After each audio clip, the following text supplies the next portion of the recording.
Early exchange, shaping policy, advancing development. All right, if you're just joining us, you're at the right place at the right time. Earlier, we started the conversation looking at the decision made by the CBN as regards the MPC. Thereafter, we talked about the issue of climate financing. And now we need to look at what the Nigerian Police Force is doing. It seems to me that the Nigerian Police Force is heading to a new direction with its initiative by introducing technology into its activities. This time around, what we call e-policing has been the trend as regards the Nigerian Police Force. And what they intend to do is to ensure that when it comes to vehicle registration and checking of papers, that is driven by technology rather than having the manual way, which you have having a police officer having to stop you at checkpoints to check for vehicle papers. You're familiar with these usual parlance, inner light, you know where that comes from. I'm sure with this initiative, that will be another thing that will be of the past. So what will be the implication of this? How will this play out? Joining us for this conversation, we have Okechukwu Nwaguma, who is the Executive Director, Rule of Law and Accountability Center, RULAC. Okechukwu, glad you have you join us on the election this morning. Thanks for having me this morning. Good morning. All right. We're talking about the Nigerian Police Force here. It sounds like a good news. E-policing, introducing technology to drive the registration of vehicles, and we wouldn't have that conventional format of, having roadblocks or road checks of vehicles. How do you react to this kind of initiative? I think it's a very good development. It's a welcome development. Modern policing is driven by technology, and by this singular move, I think the Nigerian police has taken the right step in the right direction, and my expectation is that the use of technology should be extended to other aspects of policing, including investigation, intelligence gathering, and all the rest. My only hope also is that this will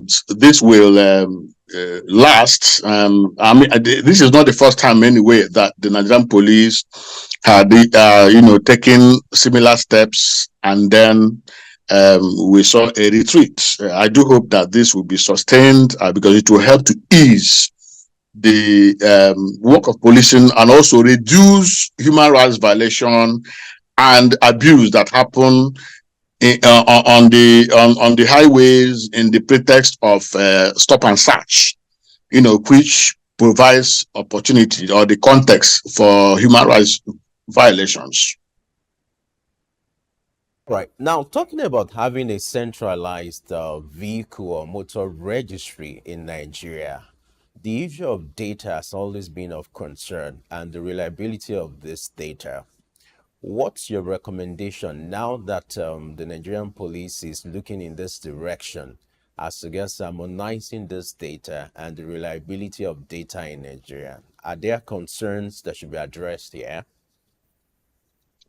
Well, I would like to say that what the Nigerian police has started to do is actually part of what was contained in the Police Act 2020, which came into force in September 2020. And remember that Police Act was the first time that the Colonial Police Act of 1943, remember that colonial law of 1943 continued to govern policing in Nigeria until 2020, when the new Police Act came into force. And this provision of data, a means of, keeping data within the Nigerian Police Force, was part of the provisions in the Act. So it is a way of implementing the Police Act. And data has been a major concern in the Nigerian police, so much so that a person may commit a crime in Lagos and leave Lagos to another state, and because of absence of a centralized data system, it becomes difficult to track. So it will aid the work of police investigation and address crime by people who think that they can commit crime in one state and run to another state, without detection. I think it is something that is commendable, and I do hope that it will, just like I said, it will work. It is not just one of those, knee-jerk responses to, public complaints or outrage about certain things that are happening in the police, and then they come up with one idea. Because I know that in the past, successive Inspector General of Police had, upon assuming office, will give directives disbanding roadblocks. Within few days, they come back. I do hope that this will work. Now, talking about a centralized vehicle registration, this initiative sounds good, but don't you think it's also needful for the Nigerian Police Force to carry along the Federal Road Safety Corps?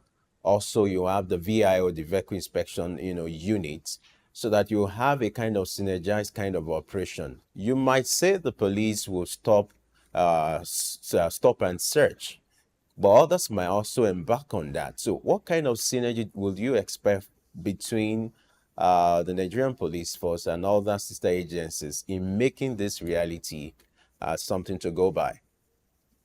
I think that you are spot on that point. There is the need for synergy among law enforcement organizations cannot be overemphasized, because in terms of contacts with citizens, who use vehicles on the roads, it is not just the police. Like you mentioned, there are many agencies, law enforcement agencies that do the work of that stop people on the road and check vehicles, road safety, the road safety commission.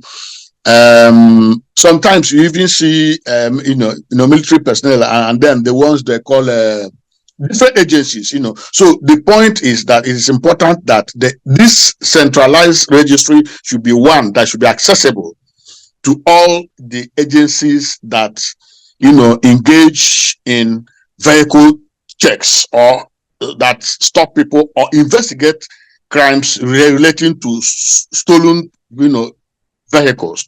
So that synergy will help, so that if someone, for example, escapes the police, you will not escape the other agency that also has a reason, or a good reason for that matter, to try to check vehicles or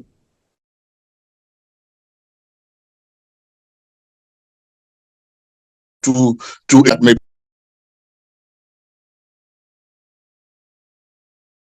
With getting feedback from Okechukwu as regards the internet, he's trying to give us a picture of what may likely play out if the right synergy exists between the Nigerian Police Force as regards this new initiative, talking about a centralized vehicle registration registry whereby all the data needed to track a car or the owner is centralized. And like he's saying, there's a need for the Nigerian Police Force, to work with agencies like the Federal Road Safety Corps, who has the obligation when it comes to the issue of issuing driver licenses, also vehicle inspection units, who are in position to also inspect the state of the vehicle.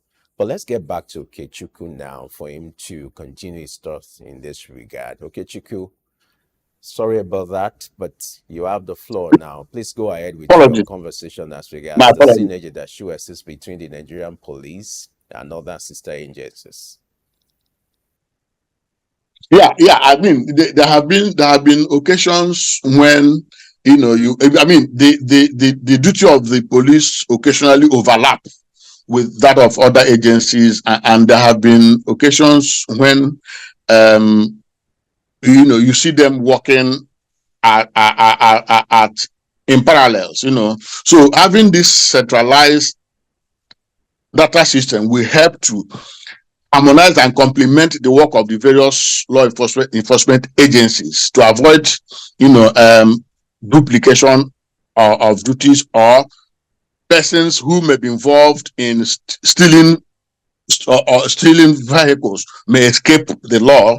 But if you have a centralized, all the agencies are able to access that data and use them for efficiency. So it helps to promote efficiency and harmony in law enforcement operations. So I think it is important to ensure that all the agencies are linked to this centralized system. All right, let's address the major issue here, which is the introduction of technology into policy in Nigeria. You're aware that police is obliged to oversee what you call internal security.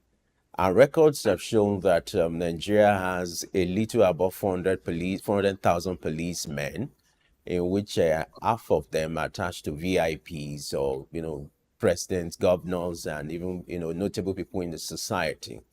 Now, with the introduction of technology, would you expect that will also help policing? And I also want you to give us a picture when it comes to e-policing, that is the introduction of technology into policing.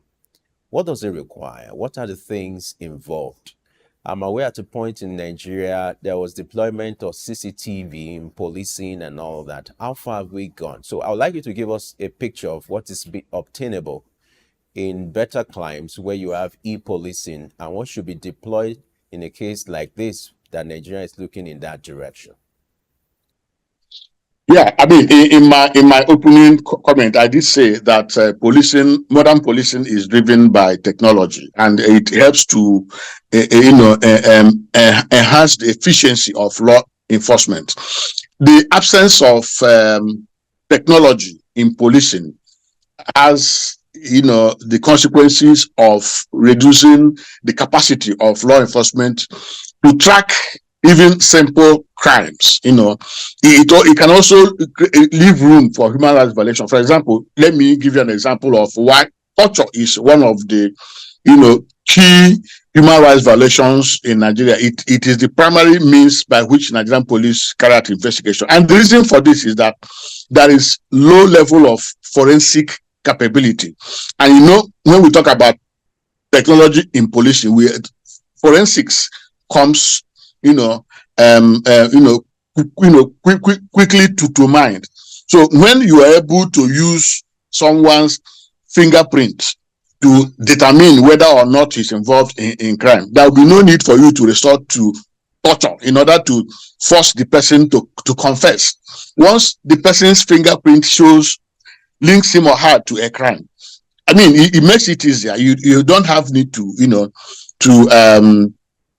torture a person. So you find out that it is one of the reasons, absence of technology is one of the reasons that this type of violation happens. When you talk about even tracking crimes, today in Nigeria, kidnapping has become a major issue. And you expect that with technology, it is easy to track telephone communications. So if we deploy this technology, I'm sure it will be easy to detect the locations of kidnapped people, so that this practice of people are kidnapped and the families are forced to pay ransom. And in some cases also people pay ransom and get killed. So with technology, to be easy to, and of course we do have them, but it is also the ability to use them, to deploy them. And of course, sometimes there are certain factors that may stand between law enforcement and the use of technology, which is also political interference. Otherwise, the question should be asked, why is it that in spite of the technology available, why are kidnappers still on the prowl? So if we deploy technology and sincerely implement them, I'm sure it will ease the work of law enforcement in terms of enhancing investigation, tracking crime, preventing crime, and harassing people who have committed crime. So technology is very key. The use of armored vehicle or AK-47 is no longer the trend in modern policing. It is timely and reliable intelligence aided by technology. All right, now we've established the fact that technology is the trend, but let's also look at there's a point you raised earlier, and I want us to address, which is the issue of training, having the right skills, the right personnel to drive this. Absolutely. You're aware that when you're introducing technology, there are certain people, it's going to bring certain realities, which is spending more money on training people, yeah, and also even acquiring the equipment. So let's address the issue of funding and also training.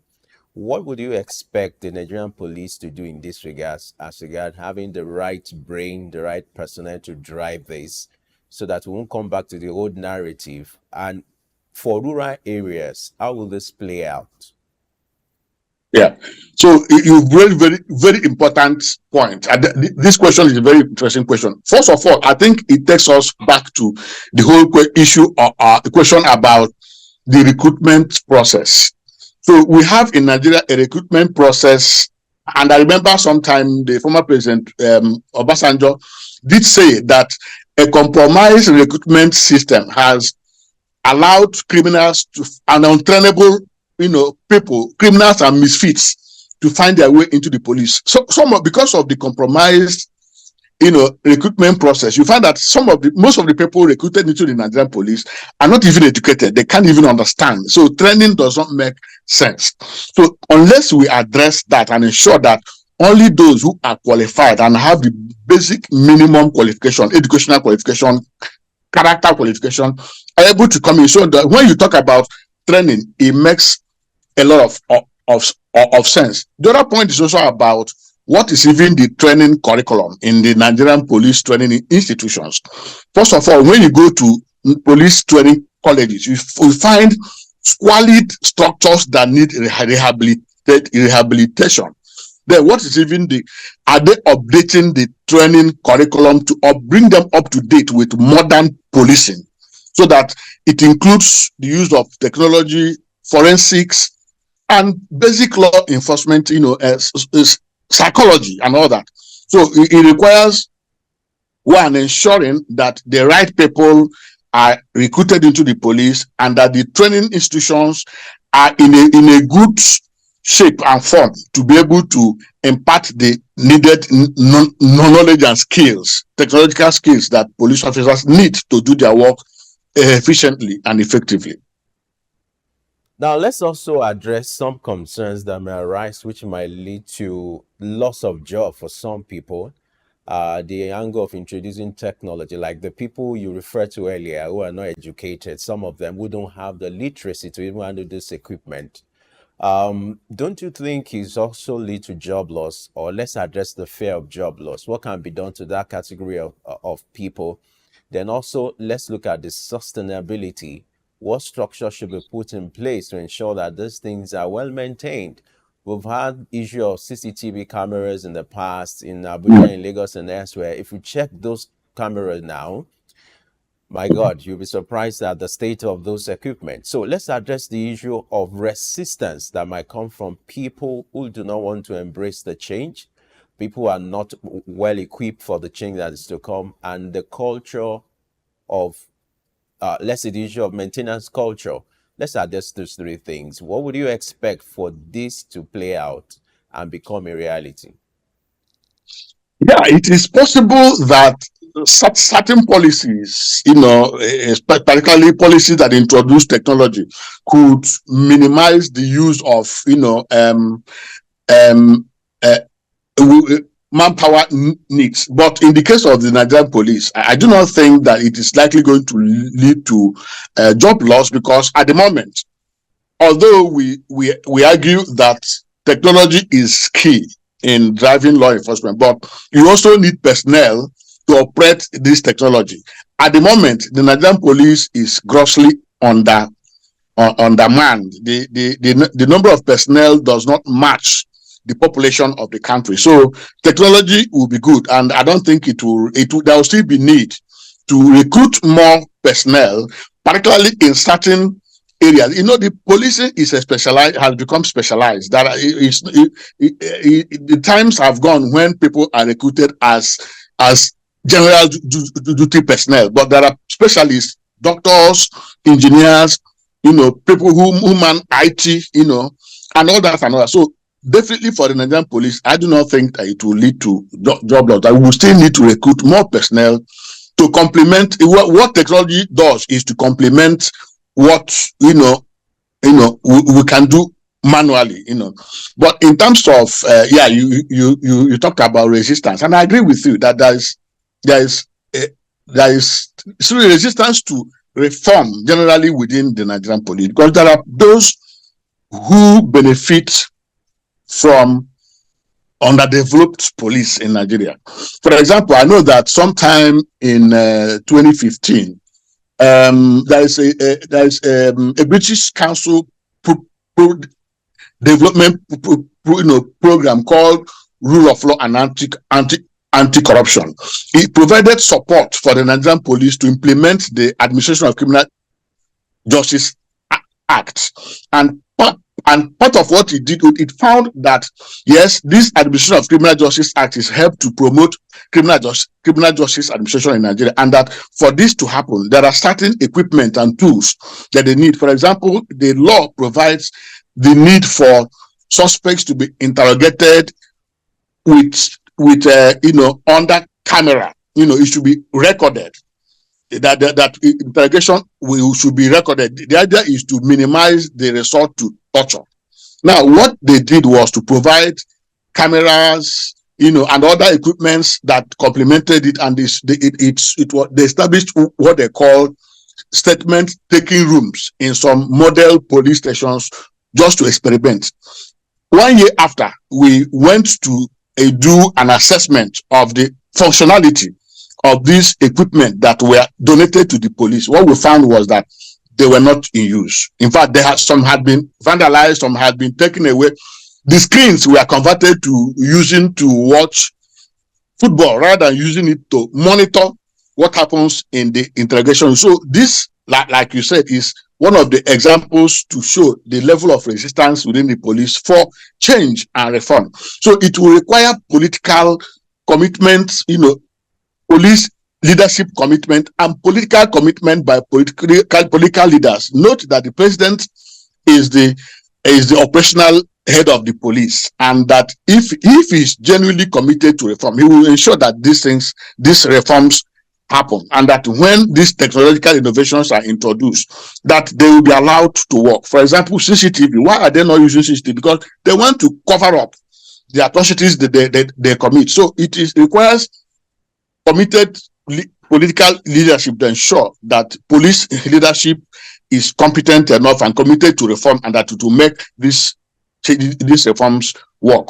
All right. Now, let's look at policing generally in Nigeria. We're at a time where it's becoming more challenging given the global trends as regards terrorism and the issue of insecurity. If you look at the ratio of police to an average citizen in Nigeria, is not just encouraging. Over or a little over 400,000 policemen to the population of Nigeria, about 200 million people. Now, with this initiative, do you think it will still be necessary to hire more policemen to cover up for the shortfall of what you call internal security? Or rather, they will just need to co-opt maybe agencies, state agencies like Amotekun, Ebube Ago, and the rest of them, and also deploy all the state police actors rather than expanding the national police first? What do you think? Well, the need for technology in policing and law enforcement is crucial. But like I said, it is also humans that operate technology. There's always this saying by some people about the ratio, and they make reference to the United Nations ratio. I haven't seen any such United Nations. I haven't seen any document showing what United Nations says about ratio. But I do know it is agreed generally among experts that for every population there must be a ratio of the number of police officers that needs to police a certain number of citizens in a country. Going by that, I do not think that Nigeria is too big a country to be policed by just 400 or about 400 police officers. And by the way, there's even no accurate figure. You can't get an accurate figure of the police personnel in Nigeria. If you ask the Inspector General of Police, the figure you get to be different from what you get from the chairman of the Police Service Commission, and so on and so forth. And records are usually kept secret. But so what we do is approximation, and this approximation, every year police officers retire, they die, and yet we stick to the same 380 or to 400, But I think that we need a certain number of police officers to police a country of over 200 million. The number we have now is inadequate. But of course, what technology does is to complement, what people can do manually. And I think that so we need to take more seriously the need for police recruitment. And you realize that this issue of police recruitment has been at the center of dispute between the Nigerian Police Force and the Police Service Commission. And the reason for that is obvious, But in terms of collaborating with, yes, policing, as you know, is local. And the clamor for state police is in response to that fact that policing happens more at the local level. So you need to have police at those levels. But of course, the opposition by those who are afraid of state police is born out of experience. If Nigeria is a federal system, for example, composed of the national government and the federative units, which are the states, and the states have high courts, state high courts that make laws, why shouldn't they also have state police that should also implement state laws? Because at the moment, it is the federal police that implements both federal laws and state laws. And in implementing and enforcing state laws, they choose the ones to enforce and the ones not to enforce, which is why a lot of governors ask for state police. But I mean, this debate is not about state police, but I think that it's important to consider the need to decentralize policing so that policing happens more at the local level. Now, the emergence of bodies like Amoteku in the southwest and Ebubago in the southeast is as a result of the gap left by the police in effectively providing protection and safety to citizens. So these groups emerge to fill that vacuum. So it again brings up the issue of community policing. Policing cannot happen without public trust and public support, because you need members of the public, members of the communities that you serve, to have confidence in you, to be able to give you information. So if Amoteku has been reported to have carried out successful operations in terms of arresting, criminal suspects, and I think it is important for the police to work with such bodies. In the case of Ebubago, I think there's some level of political hijack, so that they are now used by politicians to target political opponents. But if it is possible to isolate these bodies from politics, they can act as community policing, formations that can assist the formal police to carry out their duties and to reach out to the rural communities to effectively provide safety and security. One more thing I want to address is this practice of creating more policing agencies. I didn't see the reason, for example, why we have the NSCDC, that is the civil defense. What exactly is civil defense doing that is different from what the Nigerian police is doing? And this is why a lot of people have said, rather than, because of the challenges we're having with police recruitment, I think it may be important to consider merging the Nigerian police with the civil defense so that we have more manpower. But of course, manpower alone is not enough. Technology is important to complement and to aid the work of the police and law enforcement.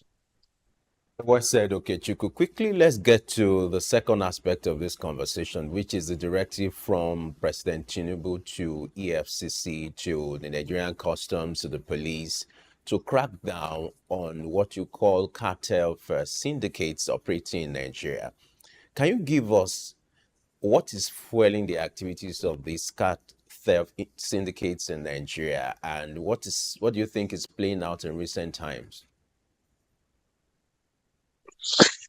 I think that transnational criminal elements have discovered that Nigerian borders are porous, and so it makes it easier for them to operate across the borders. And the question is, why is it possible that with the customs, with immigration, with the drug law agencies, and all all manner of law enforcement agencies at our various borders, criminals still move across these borders with ease?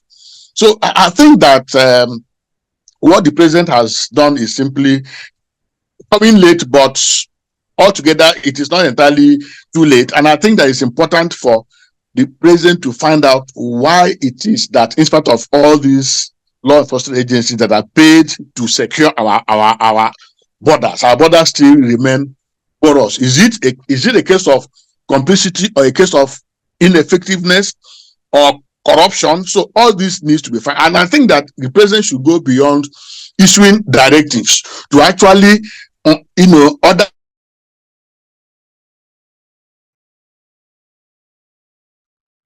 All right, we're still looking at the directive from President Tinubu to the EFCC, to a couple of security agencies in Nigeria, Nigerian Customs Service, to the police, to curtail the activities of car theft syndicates in Nigeria. It's been observed that this cartel, it's an international caucus where in recent times they've engaged in the business of stolen vehicles. And perhaps for you not to be a victim, it's important for you to understand that these people are operating in Nigeria and their modus operandi, for you to understand. It's important so that you won't fall victim. And Okechukwu is still here with us, shedding light on this development, what is fueling the activities of the syndicates in recent times in Nigeria. Okechukwu, back to you now. Yeah, I was saying before I lost connection. I was just trying to talk about the need to find out why, to identify the gaps that have made it difficult for our agencies to effectively man our border. But it's also important that there is cooperation with law enforcement agencies in neighboring countries. Without this synergy, it will be difficult for one country alone, because they operate from here and move to the other part of the continent. So it is important for that collaboration, inter-country collaboration between agencies in Nigeria and agencies in other countries. That's one way to deal with this, and unless there are consequences for poor performance, people will not sit up. If we have law enforcement agencies at our borders and criminals are still being able to move freely through, then somebody must be fired, so that they will know that there are consequences for failure. Wrap up by looking at the role of technology in this. We started by talking about e-policing. Let's deploy that to this conversation now. You earlier talked about the porosity of the border in Nigeria. What can be done with the use of technology, artificial intelligence, and then with the tech trends that we have globally, in ensuring that the right policing is deployed to the Nigerian borders, and then in these you can achieve the directive given by the president quickly? Yeah, I mean, I think that I see that technology seems to be a new thing, in the Nigerian law enforcement, environment. So there's need for training of personnel on the use of technology, because without adequate knowledge of this technology and how to use them, installing devices, for example, without people having the knowledge to operate them, will make little sense. So I think it's important to devote time to train personnel to be able to understand the technology and the use of technology, and how we can aid the work of law enforcement in Nigeria, so that they can deploy them to prevent crime, and to detect crime, and to solve crime. Right, Okechukwu Nwaguma, the Executive Director, Rule of Law and Accountability Center, RULAC. Thank you so much for your thoughts, your time, spending time with us. You are the last guest for today, but not the least anyway. And thank you so much for sharing your brilliant thoughts on what e-policing should look like. and some of the challenges that should be addressed in Nigeria. We really appreciate your time this morning. Thank you. Thank you so much. All right. As well said there by Okechukwu, talking about e-policing technology is the trend now. It's important for Nigeria to wake up to this reality. You have international cartel syndicates operating in Nigeria. And as in Nigeria, it's important you follow this conversation so that you won't be a victim. And for those who missed this conversation earlier, you can do a catch up on all our social media platforms, Facebook, X, YouTube. Just search for at SOUQ News TV. There you find us. Don't forget, Early Exchange will always return bigger and better. And for us, our resolve is to ensure that we shape policy and advance development for our society to become better, and globally for all of us to be proud of our society. Market Insight comes up at 11. And this is where we're going to wrap up of our conversation today. It's our offering for today. We'll return tomorrow, bigger and better. I am Femi Ayodele. Thanks for watching. I'll see you tomorrow.